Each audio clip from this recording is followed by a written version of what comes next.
जय हिंद साथियों, स्वागत है आप सभी का आपके अपने चैनल में। साथियों, हम बात करने वाले हैं पालनहार योजना की जो अपडेट आ रही हैं वो आप सभी को बताने वाले हैं। जैसा कि हमने जैसे ही अपडेट को देखा, क्यों ना आपको भी सूचित कर दिया जाए उस अपडेट को लेकर। तो जैसा कि आपके लिए अपडेट आ चुकी है, जैसा कि साथियों खबर आ रही है कि सबसे पहले अगर सत्यापन नहीं हुआ है तो आप इस योजना से वंचित रह सकते हैं। अब नहीं मिलेगा पालनहार योजना का लाभ। लाभार्थियों को अध्ययन का प्रमाण पत्र बहुत ज़रूरी है। तो आप सभी को बता दें, जैसा कि जो भी अपडेट आएगी आप सभी को अगर कंटिन्यू देखनी है, रोज़ाना देखनी है, तो आप सभी साथियों को इस काले कलर की पट्टी को दबा के चैनल को सब्सक्राइब करना है। साथ में पास के घंटी के बटन को ऑल के ऑप्शन में सेलेक्ट कर लें। अधिक जानकारी के लिए आप सभी टेलीग्राम को ज्वाइन करें, जिसका लिंक डिस्क्रिप्शन में दे रखा है। तो चलिए बात करेंगे बिना किसी देरी के। जैसा कि जालौर बीन माल की अपडेट है, जो 20 अक्टूबर की खबर है। साथियों, पालनहार योजना मतलब बिना सत्यापन में शामिल बच्चे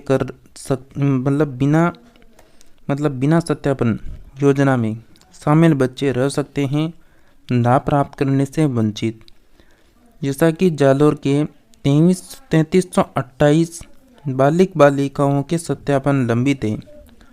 आंगनबाड़ी और स्कूल अध्ययन का प्रमाण पत्र करना होगा नवीनीकरण। जैसा कि पूरी खबर क्या है साथियों, आपको बता दें। सामाजिक एवं न्यायिक कार्यता अधिकारिता जो विभाग है उसकी ओर से संचालित पालनहार योजना सिरोही जिले की 6482 और जालौर जिले के 3328 बालक बालिकाओं का सत्यापन लंबित है। और ये सिरोही जिले की बात नहीं है, ये राजस्थान के उन 50 जिलों की बात है जिनमें ये योजना लागू हो चुकी है और लगातार सत्यापन की मांग की जा रही है। ये बालक बालिका लाभ प्राप्त करने से रह सकते हैं वंचित। आवेदन स्वयं की जीवित होने मतलब बायोमेट्रिक सत्यापन एवं बच्चों के आंगनबाड़ी में पंजीकृत स्कूल में अध्ययनरत होने का वार्षिक नवीनीकरण अनिवार्य रूप से करना होगा। सामाजिक न्याय एवं अधिकारिता विभाग के अनुसार सभी पालनहार लाभार्थी 2024-25 के वार्षिक नवीनीकरण के लिए नज़दीकी ई मित्र पर स्कूल से बना नियमित अध्ययन प्रमाण पत्र सत्र 2024-25 को ले जाकर अपने आवेदन का नवीनीकरण करवाना होगा, जिससे इस वर्ष का उन्हें भुगतान नियमित रूप से किया जा सके। तो साथियों, जैसा कि यहाँ पर बता दें, आंगनबाड़ी और स्कूल अध्ययन का प्रमाण पत्र करवाना होगा नवीनीकरण, नहीं तो नहीं मिल सकता इस योजना में लाभ। प्रत्येक शैक्षणिक सत्र के प्रारंभ में 6 वर्ष तक के बालक बालिकाओं का आंगनबाड़ी केंद्र का पंजीकरण प्रमाण पत्र, 6 से 18 वर्ष का शैक्षणिक सत्र स्कूल अध्ययनरत होने का प्रमाण पत्र अपलोड करवाना और नवीनीकरण किया जाएगा। इसके लेकर कलेक्टर अल्पा चौधरी ने मुख्य जिला शिक्षा अधिकारी को स्कूलों में अध्ययनरत विद्यार्थियों के लिए उपनिदेशक महिला एवं बाल विकास को आंगनबाड़ी में अध्ययनरत बालिक बालिकाओं और उपनिदेशक सूचना एवं प्रौद्योगिकी विभाग की ओर से ई मित्रों के माध्यम से अधिक संख्या में पालनहार सत्यापन करवाने के निर्देश जारी किए हैं। जैसा कि साथियों, पालनहार योजना के लिए अलग अलग श्रेणियां हैं निर्धारित। पालनहार योजना के लिए अनाथ बालक बालिका, निराश्रित विधवा परित्यक्ता, नाता जाने वाली माता, तलाकशुदा, विशेष योग्यजन, सिलिकोसिस पीड़ित, कुष्ठ रोग से पीड़ित, एड्स पीड़ित, आजीवन कारावास की सजा यापना बंदी के 18 वर्ष की आयु तक के बालक बालिकाओं को गुणवत्तापूर्ण शिक्षा के लिए राजस्थान सरकार द्वारा आर्थिक सहायता प्रदान की जाती है। योजना के तहत अनाथ श्रेणी के तहत 6 वर्ष की आयु वर्ग 1500, 6 से 18 वर्ष तक 2500 रुपये और शेष श्रेणियों में 6 वर्ष की आयु वर्ग के लिए 750 रुपये तथा 6 से 18 वर्ष तक की 1500 रुपये प्रति माह देने होंगे। इसके अतिरिक्त कोई विधवा नता श्रेणी को छोड़कर एक मुश्त 2000 की सहायता जूते कपड़े के लिए प्रदान की जाती है। इस योजना में विधवा और नाता श्रेणी में अधिकतम 3 बच्चे लाभ के लिए पात्र हैं। वहीं अन्य श्रेणी में बच्चों की संख्या संबंधित कोई प्रतिबंध नहीं है। योजना का आवेदन ई मित्र के माध्यम से एसएसओ पोर्टल के माध्यम से किया जाएगा और प्रत्येक व्यक्ति लाभ प्राप्त कर सकता है आवेदन करके, जैसा कि मोबाइल से भी करा सकते हैं सत्यापन। पालनहार योजना नवीनीकरण ई मित्र के साथ साथ पालनहार योजना की मोबाइल एप्लीकेशन द्वारा भी किया जा सकता है।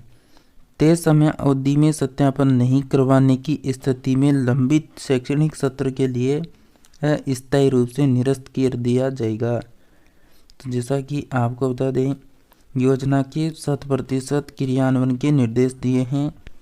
राजस्थान सरकार की फ्लैगशिप पालनहार योजना के 100% क्रियान्वयन के लिए जिले के सभी मुख्य ब्लॉक शिक्षा अधिकारियों को योजना से वंचित परिवारों के चिन्हीकरण, आवेदक व पूर्व में योजना से जुड़े हुए पालनहार परिवारों के नवीनीकरण के संबंध में आदेश दिए हैं।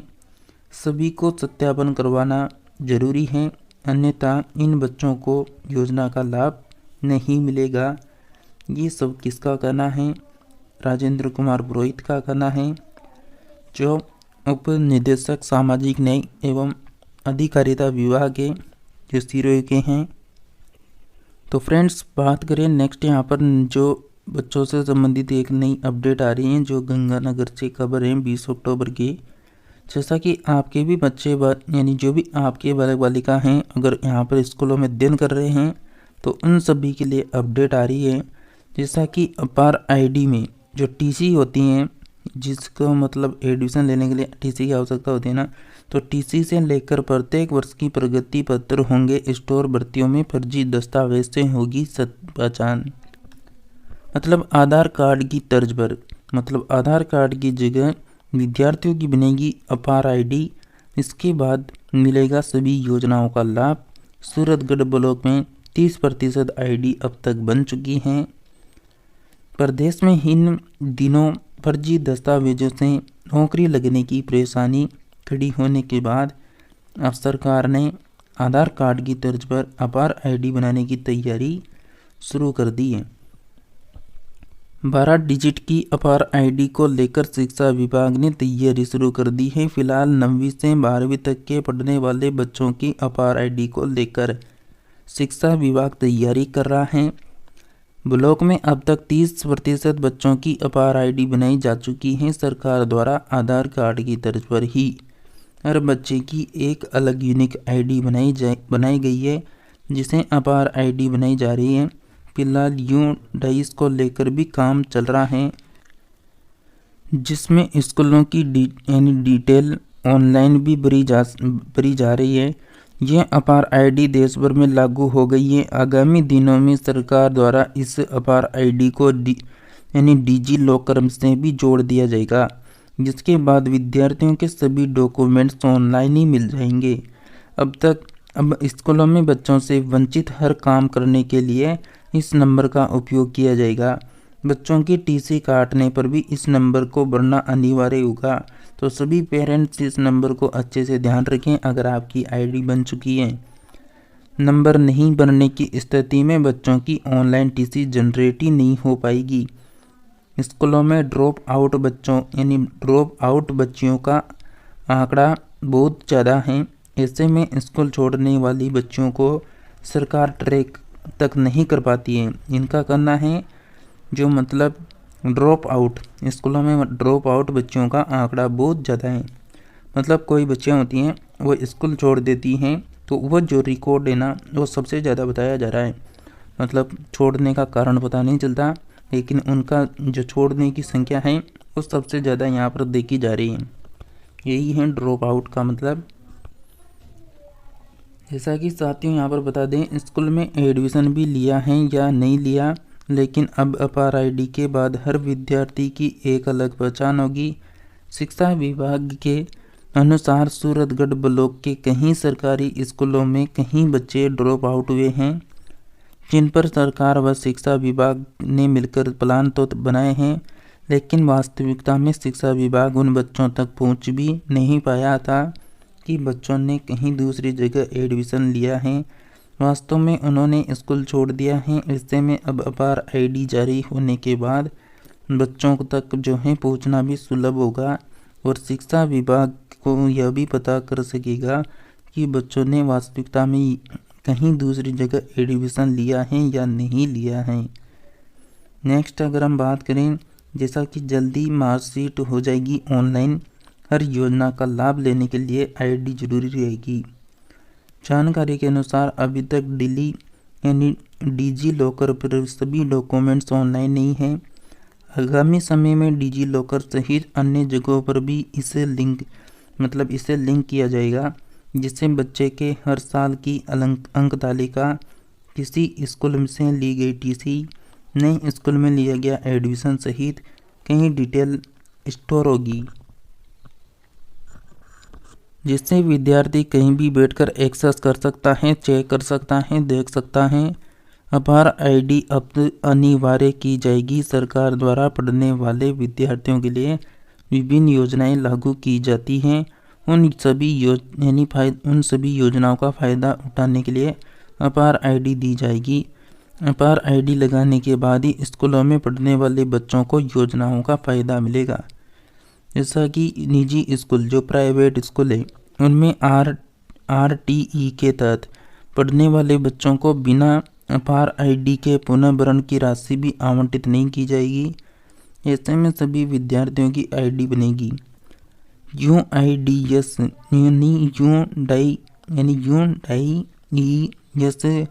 से अपार आईडी बनाई जा रही है। 3 चरणों में होगा कार्य पूरा। CBEO प्रथम नरेश कुमार रेणवा ने बताया कि स्कूल में पढ़ने वाले बच्चे हैं, उनकी अपार आईडी बनाई जा रही है। फिलहाल UIDs के माध्यम से अपार आईडी जनरेट करने का काम किया जा रहा है। 12 अंकों की यह आईडी बनाने के बाद ही बच्चों का रिकॉर्ड लॉकर में सेव हो जाएगा। 3 चरणों में अपार आईडी बनाने का काम है। कक्षा 3वीं से लेकर 5वीं तक, कक्षा 6वीं से लेकर 8वीं तक, कक्षा 9वीं से लेकर 12वीं तक के विद्यार्थियों की अपार आईडी बनाई जाएगी। फिलहाल 9वीं से लेकर 12वीं तक के विद्यार्थियों की अपार आईडी बनाने पर जोर दिया जा रहा है। एक बार अपार आईडी जनरेट होने के बाद उस बच्चे की उस बच्चे की जितनी भी डॉक्यूमेंट्स हैं वो फिक्स हो जाएगी। जिसके बाद कॉलेज एडमिशन तक के जो हैं यह अपार आईडी रहेगी। तो साथियों, अपार आईडी को लेकर ये अपडेट थी। इसके पहले भी हमने आपको पालनहार योजना की अपडेट दी थी। जैसा कि पालनहार योजना 31 तक सत्यापन नहीं होने पर योजना से लाभ जो ले रहे हैं उनको वंचित होना पड़ सकता है। तो 31 तारीख तक सत्यापन करवाना जरूरी है। जैसा कि एक जिले की खबर है जो आपको लास्ट में बता देंगे कौन से जिले की अपडेट है। जैसा कि जिले में 26,836 बच्चों में से 11,201 बच्चों का सत्यापन नहीं हुआ है। तो साथियों, ये जो पूरी अपडेट यहाँ पर लिखी हुई है, ये केवल ये लिखा हुआ है जो अभी आपको इससे पहले शुरुआत में जो अपडेट दी थी वही है। बस इसमें एक अपडेट यह है कि आपको 31 जो तारीख आ रही है उससे पहले सत्यापन कंप्लीट करवा लेना है। तो साथियों, ये पूरी खबर थी। अगर आप लगातार सभी अपडेट पाना चाहते हैं तो चैनल को सब्सक्राइब करके रखें, पास के घंटी के बटन को ऑल में दबाएं ताकि आने वाली प्रत्येक वीडियो का नोटिफिकेशन आपको लगातार मिलता रहे। तो साथियों, मिलते हैं नेक्स्ट नई योजना की अपडेट के साथ। तब तक के लिए बने रहिए हमारे साथ में।